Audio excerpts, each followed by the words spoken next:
So if a force is actually acting on this kind of direction above the horizontal line for about theta degree, so I'm interested to resolve this into Fx as well as Fy. Fx means the force along the x-axis, which is horizontal force, and this is Fy, this is the vertical force. All this is very useful in the calculation of balance of forces later. So this Fx and Fy. So, but before that we need to ask ourselves, do we still remember our trigonometry? So if you remember your trigonometry, you need to start with sine theta. What is sine theta in this case? Can the Fy be copy and paste here? Yes, it can be. So temporarily I'll just rub this off. Okay, so Fy is here. So what we do is sine theta is Fy over F. Do you see the big black F there? Okay, big black F. Perhaps I could just draw it here to make it more professional. And then I have cos theta. Cos theta is Fx over F. You realize that if I just write Fy, I will get F sine theta. If I write Fx, I will get F cos theta.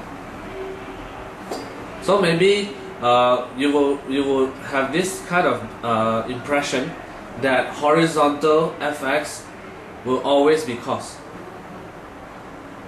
okay, and the vertical will always be sine. Not true, okay, not true. Horizontal is not a guarantee for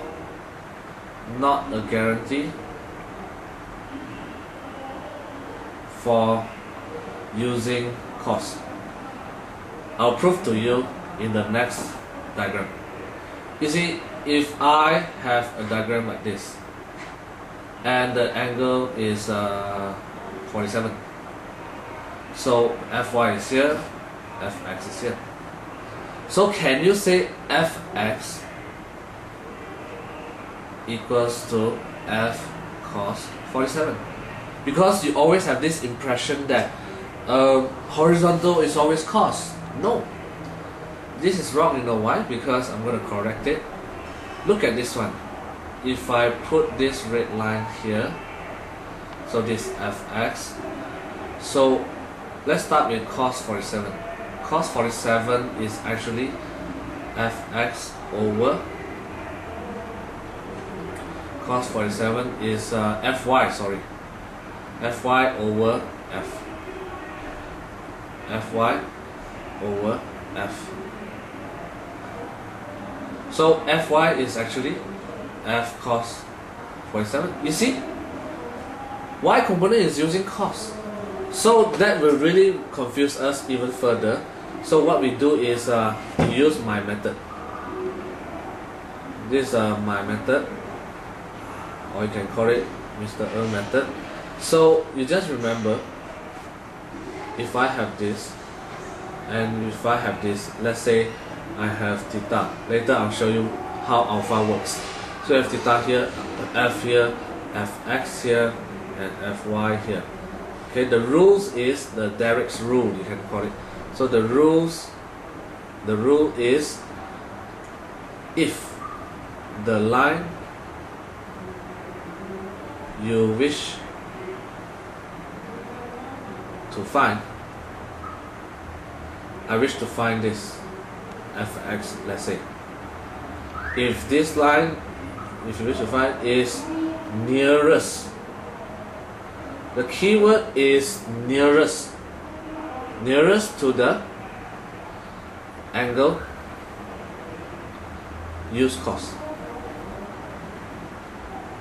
Okay, you won't go wrong if you follow.